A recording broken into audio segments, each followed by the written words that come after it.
আজকে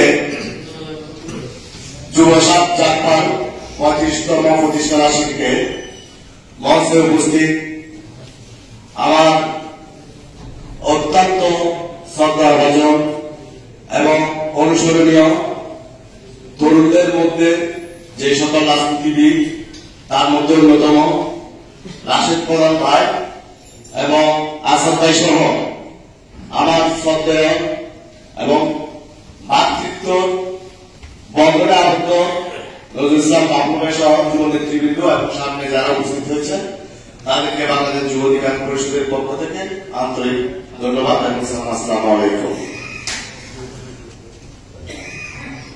আমি যখন ভর্তি হয় তখন যে কয়েকজন রাজনীতিবিদকে দেখে রাজনীতির অভিজ্ঞ হই তার মধ্যে অন্যতম হচ্ছে মরহুম শফিউল আলম প্রধান ভাই।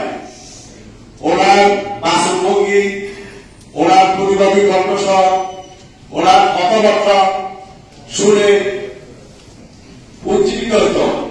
কোন সময় খবরে নিজে ওনার নিউজ আসবে, খবর শুনে থাকতে যদি না বুঝতাম ওনার খবর কখন আসবে নিজে কখন দেখাবে সে আশায় থাকতাম।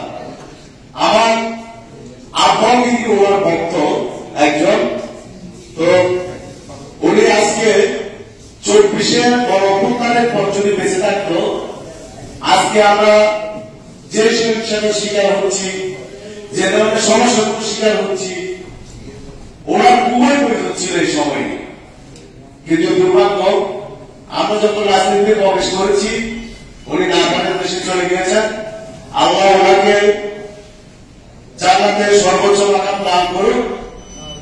আমি যে জিনিসটা বলতে চাচ্ছি,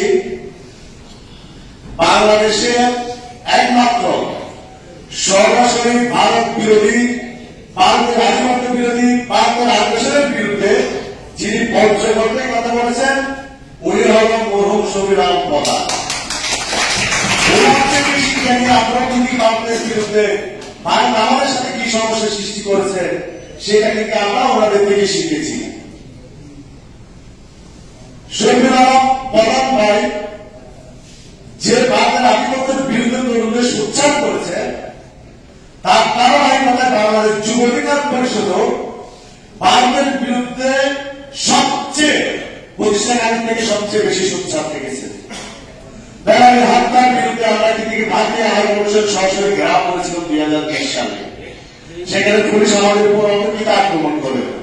2021 সালে যখন গুজরাটের কসাই মোদী বাংলাদেশে আগমন করে আমরাই সবচেয়ে বড় মিছিল করেছি ওই ভারতের আগ্রাসনের বিরুদ্ধে। 2021 সালের 25 মার্চ আমাদের ছাত্র এবং যুব অধিকার পরিষদের মিছিলে পুলিশ এবং ছাত্রলীগ নিঃশংস হামলা করে আমাদের সুবর্ণচৌকে গ্রেপ্তার করেছিল। তখন অনেকের 6 থেকে 7 মাস জেলে ছিল। কথাগুলো বলার কারণ হচ্ছে গত কয়েকদিন সমসাময়িক যে ঘটনাগুলো ঘটেছে সেগুলো কিন্তু আপনারাই সবচেয়ে বেশি দেখেছেন। আমি বারবার নার্সিংহোমকে দেখেছিলাম 2014 সালে ভোটের বাদে বিজিবির গুলোতে শহীদ হয়েছেন মাসুদ, ওনার ছবিটা বারবার দেখতেছিলাম। সে ওই 2014 সালে বিজেপির নির্বাচন আওয়ামী লীগকে শক্তিশালী করেছিল ওই জাতীয় পার্টি। 2024 ওই আওয়ামী লীগকে শক্তিশালী তৈরি করেছিল ওই জাতীয় পার্টি। ভারতের প্রেসক্রিপশনে একটা চরম দল যিনি ভারতের অনুমতি ছাড়া বাংলাদেশের সাংবাদিকদের সাথে পর্যন্ত কথা বলতে পারে না। এরকম একটা দল জুলাই গণ অভ্যুত্থানের পর বিশেষ হওয়া আমাদের জুলাই গণ অভ্যুত্থানের পক্ষের শক্তির জন্য অত্যন্ত লজ্জা। দিল্লির প্রেসক্রিপশনে, মোদীর প্রেসক্রিপশনে, ভারতের প্রেসক্রিপশনে যারা জাতীয় পার্টির বিরুদ্ধে যখন কথা বলি অনেকের অন্তরে যারা শুরু হয়। গতকাল আমরা দেখেছেন শাহবাগে আমাদের সংহতি সমাবেশ হয়েছে, সেখানে 30টা রাজনৈতিক দল সেখানে উপস্থিত ছিল। সেই সমাবেশে রাশেদ প্রধান ভাইকে আমরা অসংখ্য ধন্যবাদ জানাচ্ছি। স্পষ্ট করেছিলেন এই সময়ে অন্তত জুলাই গণ অভ্যুত্থানের পরে জাতীয় পার্টি দেশে রাজনীতি করার অধিকার রাখে না। আমরা স্পষ্ট করছি যারা বিগত 14 বছর আওয়ামী লীগকে স্বৈরাচার ফ্যাসিস্ট তৈরি করেছিল, আওয়ামী লীগের দূষণ হয়ে কাজ করেছিল, যারা বিরোধীদের নির্বাচনকে বৈধতা দিয়েছিল, যারা নিশিরাজের নির্বাচনকে বৈধতা দিয়েছিল, যারা দামি নির্বাচনে সহায়তা করেছিল, তারা এদেশে জুলাই গণঅভ্যুত্থানে 2000 শহীদ এবং 30,000 আহতদের রক্তের উপর দাঁড়িয়ে রাজনীতি করতে পারে। এটা সরাসরি জুলাই গণঅভ্যুত্থানের রক্তের সাথে বেইমানি। আমরা স্পষ্ট বলতে চাই, ডাকসুর সাবেক ভিপি নুরুল হক নূরের উপর হামলা, আমাদের যুব অধিকার পরিষদের 35 জন নৃশংসভাবে ওই হামলায় আহত হয়েছিলেন। আমাদের ছাত্র যুব গণ অধিকার পরিষদের 100 থেকে 120 জনের উপর আহত হয়েছিলেন। এত রক্ত জ্বালানোর পরও 30টা রাজনৈতিক দল যখন তাদের বক্তব্য দেয় দেশে জাতীয় পার্টি রাজনীতি করার অধিকার রাখে না, তারপরে যখন সরকার চুপচাপ থাকে, তাহলে আমাদেরকে ভাবতে হবে এই সরকার চালাচ্ছে খারাপ।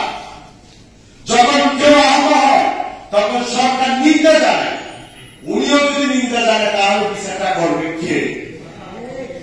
বিচারটা করবে কে?